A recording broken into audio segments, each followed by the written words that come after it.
আসসালামু আলাইকুম বন্ধুরা, যখনই বাড়িতে আসি তখনই পুষ্কনির পাড়ে চলে আসি মাছ নেওয়ার জন্য। জানলা দিয়ে দেখলাম জেলেরা মাছ ধরতেছে, ভাবলাম যাই মাছ নিয়ে আসি, দেখা যাক এখানে কি কি মাছ ধরা পড়ছে। আমাদেরকে দেখে উনি মাছ তুলতে গেল, মাছগুলা ধরে ধরে এক জায়গায় জড়ো করে রেখেছে জাল দিয়ে, ওইখান থেকে তুলে নিয়ে আসলো। আমাদেরকে দেখেই ওনাদের হাতেই সমস্ত দায়িত্ব দেওয়া হয়েছে, ওনারাই মাছ ধরে ওনারাই বিক্রি করে। এখানে আমার ভাই আসে না, মোটেও আসে না। কখনো মাছের দরকার পড়লে ওনাদেরকে ফোন দিলে মাছ বাড়িতে পৌঁছে দিয়ে আসে।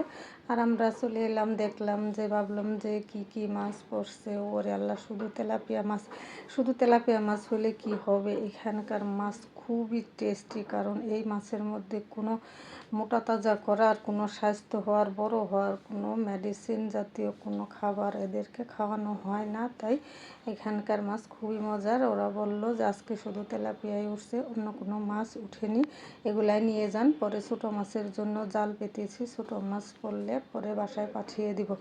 আর ওনারা মাছ নিয়ে আগে আগে চলে গেল। আমরা তো আর এতগুলো মাছ হাতে করে নিতে পারবো না, ওনারা বাসায় পৌঁছে দিবে। আর আমরা পিছু পিছু যাচ্ছি। আর দেখতে পাচ্ছেন একটা নবদম্পতি কোমর ধুলাতে ধুলাতে ধুলাতে ধুলাতে যাচ্ছে, ওদের জন্য আগাতে পারছি না। মাছ নিয়ে আমরা চলে এলাম। আর বাসায় এসেই দেখি লোকটা মাছ রেখে উনি চলে গেছে।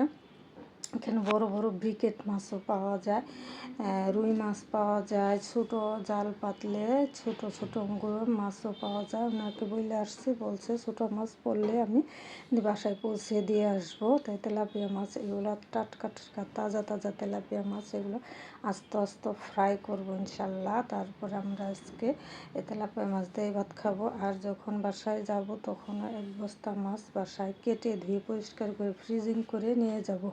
মাছগুলো একদম এক সাইজ অনেক বড় বড় হয়, কিন্তু এখন এই জালে নাকি এই এত টুকটুকি পড়ছে। তারপরও নিজেদের পুষ্করির মাছ তো, সেটা তেলাপিয়া মাছ খুব বেশি কিনা খাওয়া হয় না, এখানে আসলে পুষ্করিণী থেকে নিয়ে খাওয়া হয়। আর এই যে দেখতে পাচ্ছেন ছোটো মাছ পড়ছে, ছোটো মাছ উনি পাঠিয়ে দিয়েছে। ছোটো মাছগুলো ওঠার সাথে সাথে বিক্রি হয়ে যায়, এই জন্য ছোটো মাছের অনেক চাহিদা। 2 ভাগে দিয়েছে ছোটো মাছগুলা, এক ভাগ নাকি সকালে ধরছে, আরেকগুলা রাত্রে ধরছে। যেগুলো রাত্রে ধরা হয়েছে ওগুলো একটু সামান্য একটু নরম নরম হয়ে গেছে, আর যেগুলো সকালে ধরছে ওগুলো একদম টাটকা মাছগুলো পাঠিয়ে দিয়েছে। অনেক ধন্যবাদ ওই লোকটাকে, তো মজার মাছ খাওয়ানোর জন্য। আর এদিকে আমার জামাই দেখতে পাচ্ছি এগুলা চিংড়ি মাছ এবং দেশি কই শিং এগুলা নিয়ে আসছে। খালা তো কাজ করে চলে গেছে, এতগুলা মাছ এগুলা কে কাটবে, সমস্যা নেই। আমাদের নিচে একটা লক্ষ্মী একটা ভাবি আছে, ওনাকে ডেকে সমস্ত মাছগুলা কাটিয়ে নিলাম। সবাই ভালো থাকবেন, সুস্থ থাকবেন, আল্লাহ হাফেজ।